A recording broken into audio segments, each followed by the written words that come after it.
How's it going, guys? I'm gonna give you a tour of my LEGO Fortnite Expert World. This is where it started, right next to where I spawned in. Quickly got myself a shack and a bed together because I was being attacked pretty quickly. Needed to get that village together fairly fast. Very lucky to be right next to a Star Wars cave. I didn't want to spend too much time building stuff. Wanted to get in, get a quick shack together, start putting the village together. Main objective was to get them trophies. Now, I was quite lucky, like it was saying, to be next to a Star Wars cave, because the plan was to go and get that lightsaber as quickly as possible. To do the old durability hack. I didn't want to have to keep replacing all my tools all the time. So, put this village together quite quickly. That's where all my villagers sit up the top there. Down here, I've got my main hall. Got all my gear in there, all my storage, got my benches. Everything I need to survive, essentially. This is the first village that I built. I didn't move from here until this was at level 10. And I killed the first brute. There's my chest with all my cores in. Got myself a spare totem in case I die. And then, yeah, got all my gear that I need for me. Charms and enchantments and things. Moving outside. Got a little farm set open. This is how I survive my spicy burgers. Gotta keep them on the go. And then my snowberry shakes for quick responses if I get hit. And I'm not the sort of guy who likes to go into fights. I want to be from afar. I want to kill the bad guys and get out the way. I don't want to take any hits. So I've got lots of arrows on the go with me chicken. I got my snowberry shakes and I got my spicy burgers. Made myself a little vehicle to get around. Now, I didn't make this until well into the game, when I was at level 10. Desperately needed to find myself a drylands area to start the drylands village. I had to look around in the vicinity, there was nothing. So, built myself this little vehicle. Went flying around. Not so lucky with the old drylands, because it was miles away. I am here. I've cut this short a little bit, because I've had to, fly a fair amount over the land to get to here. So this is my drylands village. Coming up to it now. Right at the start of the drylands area, I thought I would find myself a cave.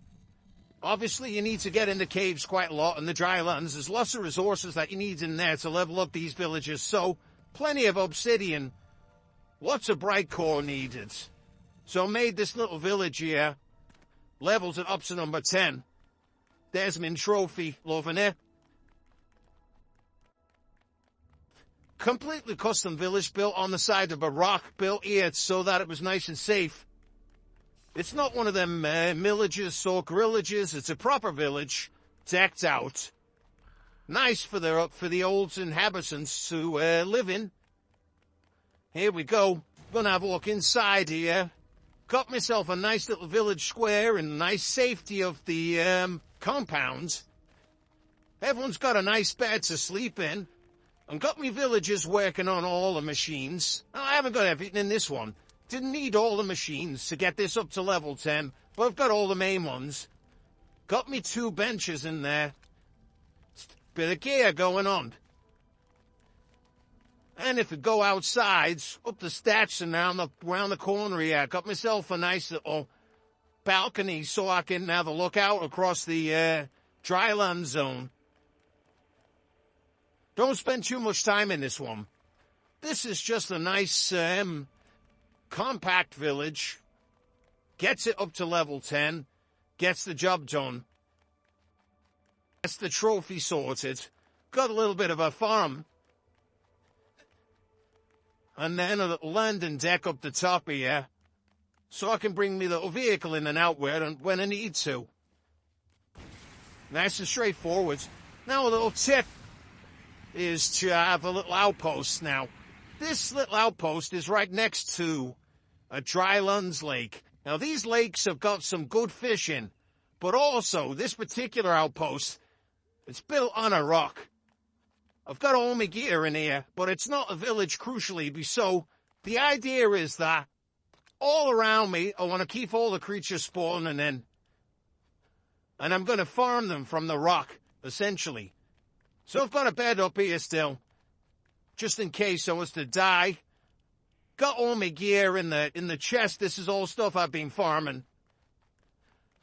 But the idea behind this village is that it's somewhere where I can dash out in the daytime and I can farm some stuff. So, round the side here, as we go, we always get in around the same location, we get one of these sun shells spawning. So we can farm these sun shells nice and easily from the rock.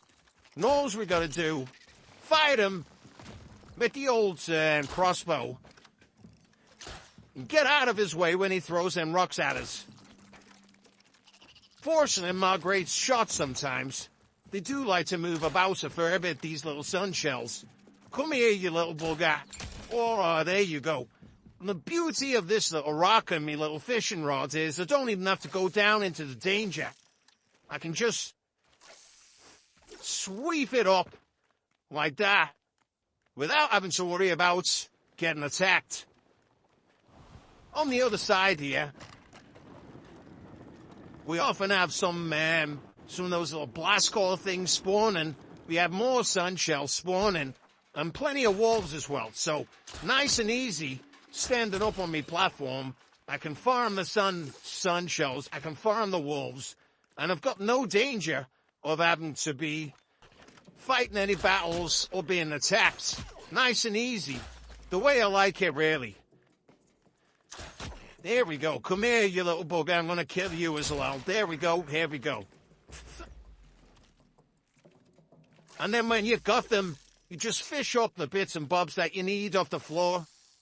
There we go. Lovely. I managed to gather quite a lot, actually. Got like 100 sand shell off the back of this now. Well, no, it's 100 sand claws. Nearly. Not bad. Without any danger. So there we go. Got me fishing rods. Nice and cheap, really. All the stuff in the area gives me the materials I need for this fishing rod. Another sun shell. Nice and easy. If you can hit them, that is. Did you like to dash away? Get me arrows back. No point in wasting them all the time. But these wolves are quite good as well. I get 3 of them spawn. Always, one of them's one of the storm sick ones. And I get myself some of that storm core as well. And these little scorpions, you always get one of these with storm core as well. At the start of this game, it took me ages to get myself up to the 50 storm core just to replace my original totem that I lost fairly early on, actually. I was in a bit of a panic for the whole time, and this is not me first shy at this expert world either. I think I had 2 before this one. It's this particular style of play, really. You've got to get used to enough dying. There we go. Nighttime now. So this is what we do. We get the fishing rods. We throw in a bait bucket, and we do some fishing. We can get plenty of fish out of here. There's lots of floppers, but what we want is these raven fish, and we want the spicy molten ones.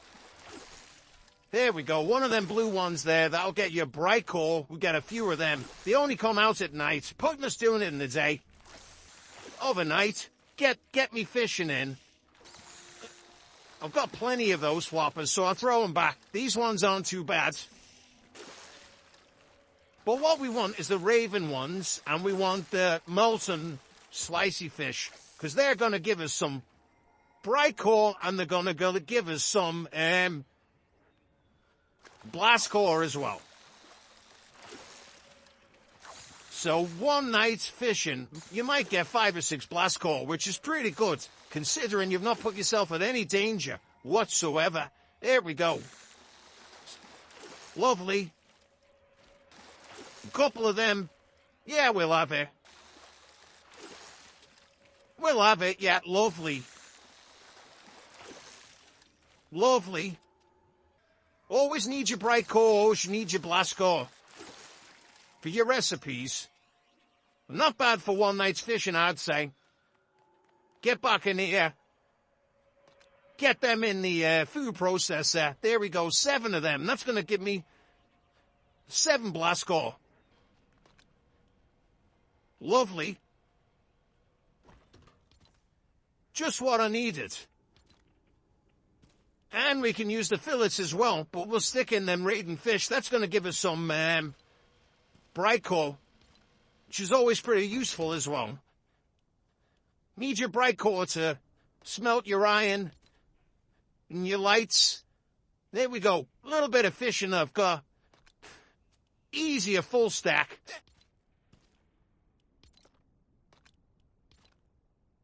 Plenty of fish fillets. Nice. Up here, I've got a bit of a stash of bright core. Also, you can get some of that blast core in the caves as well with your fishing rods. Get in the grassland caves with your fishing rods. Throw in your bait. And you're going to get some of those vendetta fish, them vendetta fish. Whack them in the food processor. They're going to give you some blast core and blast powder as well. Exactly what you need when you're making these thrusters on the back here.